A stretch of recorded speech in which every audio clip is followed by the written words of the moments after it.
The main motivation is my mum. I mean, I started dancing at the age of 4, and just literally every day I was training so hard, and she was the one there for me and pushing me, and she funded all my lessons, and I think she's my motivation because I wanted to pay her back in a way, and to be here now. I've got so far and I've worked so hard for it, and to see her so happy and proud, and you know, like when she watches me on stage, she gets tears in her eyes because she's so happy, and that to me is just a fantastic feeling, and that's what motivates me to keep pushing further. And even after this, maybe I go on and do something better, and she'll always be there supporting me, and that's a great feeling, I think.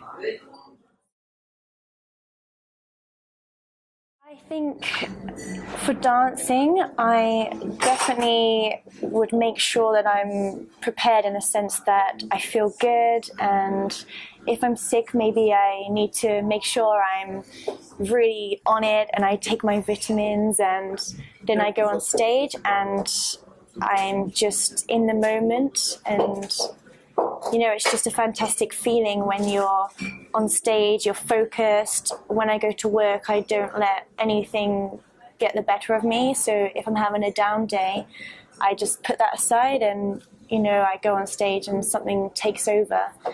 And you just need to make sure that you're not feeling, don't let the inside person take over. You need to put on your act, you need to go out there and just deal with it and be the person that the public want to see. You need to be happy, you need to be enjoying the life, and that often makes me feel better anyway. And even in the day, if I take dance classes, it lifts me up and makes me feel like more alive, because it's what I love doing, and I'm sure for other people it's the same when they do something that they love. It prepares them mentally for what they need to do and to be focused. I think for a lot of people this word is hard to find a definition for, but authenticity to me means to be truly yourself. You should never copy anyone else, never. You should just believe in what you're doing, be your personality.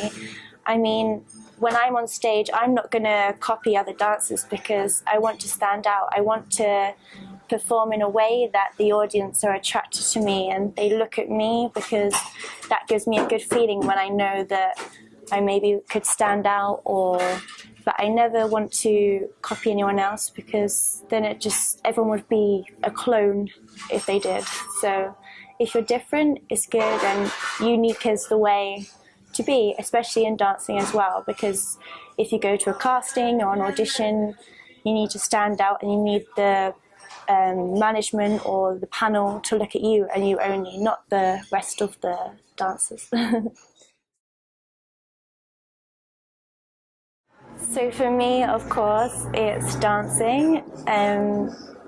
I can honestly not describe the feeling. It's just, if I'm in a dance class, whether I'm on stage, whatever I'm doing, I'm just completely in that moment, and I don't really know what time it is, and I'm just in a place where the only way to describe is just like on a cloud. You're just floating, you're just enjoying it, you're living that moment, and it doesn't matter what's going on in your head, it just kind of disappears, and you're just like someone floating around, and it's a great feeling. And yeah, it's because of the passion, I think, that maybe that's why you lose that sense of time. And so yeah. Passion to me is something that you've done, maybe you've done something all your life, and it has to touch the heart, it has to come from within. I mean, there could be dancers who are just amazing and really talented, but then if they don't have the passion from within, that you can't see it, they don't look like they're enjoying it, they don't have the extra spark.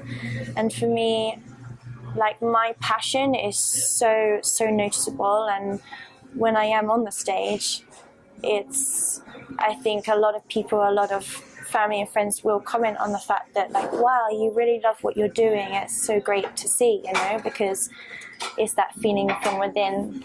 It's the years and years and years of hard work where I've got to where I am. That's, you know, there deep inside. And so for me, passion is just that.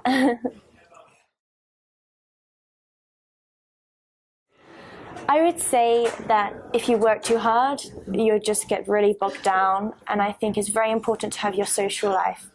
You need to create your bubble outside of work. If you're going out all the time with people from work as well, you're just seeing the same faces. You're never going to meet anyone or learn more about life, or, you know, it's fun to meet new people. And if you have friends outside, you can do just that. You can go out, you can have a drink, you have a coffee, you go shopping, whatever you do, it's good for your mind to just relax.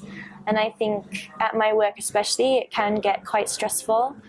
And obviously you're always on it, you're very active as well. So for the body as well, you need to relax and let your hair down and be a girl, go out and have a good time.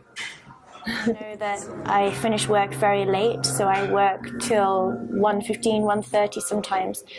So I know that the next day, if I plan something with friends, it will have to be the afternoon, because I know I have to sleep in the morning. So you structure your life around your sleep almost, and you know that you have to rest. If I go out after work with friends, I know that the next day I'm going to be very tired, so I need to make sure I rest that day before going to work again at night.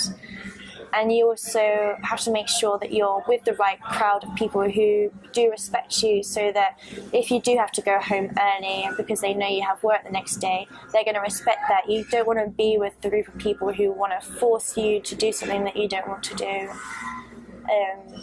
So I guess that's the way. You just have to look after yourself and make sure that you know when you're too tired and you know when to have a good time. So it's a healthy balance.